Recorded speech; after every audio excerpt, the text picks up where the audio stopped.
पीरित भरे हवे कोरा मोर दाई के, मया पीरित भरे हवे कोरा मोर दाई के।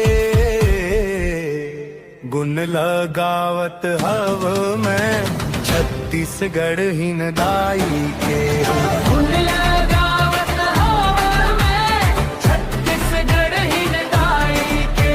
हरेली पोरा तीजा देवाई हमरा तिहार है। केठरी खुरमी चीला सोहारी कलेवा हमर पकवान है।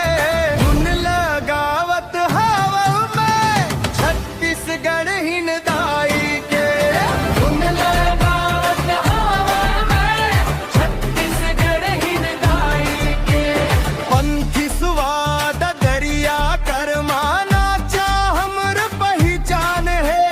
रकम रकम के बोली भाखा लोक कला के भंडार है। गुण लगावत हव मैं छत्तीसगढ़ हिन दाई के। गुण लगावत हव मैं छत्तीसगढ़ हिन दाई के।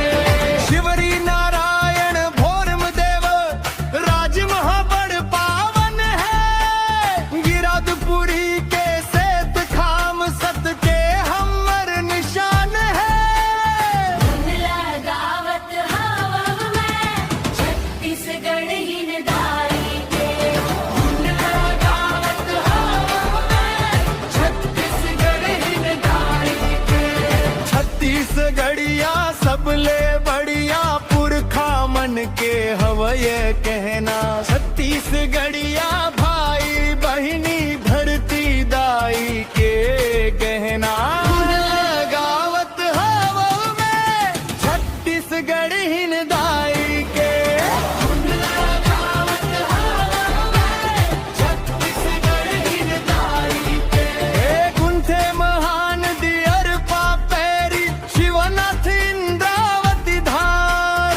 सरगुजा बस्तर रायपुर दुर्ग बिलासपुर राजनंद गांव हमर संसार। जय हो दाई छत्तीसगढ़ी तोर महिमा पार।